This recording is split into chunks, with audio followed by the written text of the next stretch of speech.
the paralytic, and his friends. Mark chapter 2, verses 1 to 12.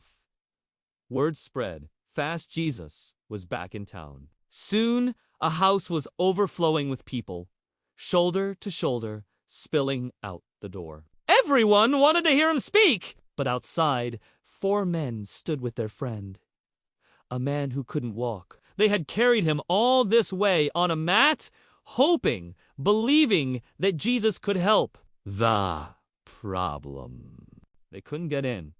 The crowd was too thick. Most people would have turned back, but not these friends. They looked at each other, then up at the roof. And so, hauling their friend with them, they climbed up.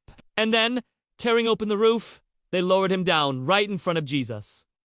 The room fell silent. Everyone stared as Jesus looked at the man and said, "Son, your sins are forgiven." Some religious leaders gasped.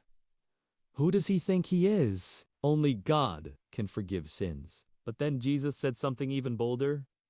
Get up, pick up your mat, and walk. And right there, in front of the crowd, the man stood up. His legs, once lifeless, were strong. He rolled up his mat and walked out the door, while everyone watched in awe. That day, the miracle wasn't just about a man walking again. It was about the power of faith, faith strong enough to tear through a roof, and about friends who refused to give up until they brought someone they loved to Jesus. Sometimes we all need friends like that, and sometimes we're called to be those friends. So, yeah, sometimes we all need friends like that, and sometimes we're called to be those friends.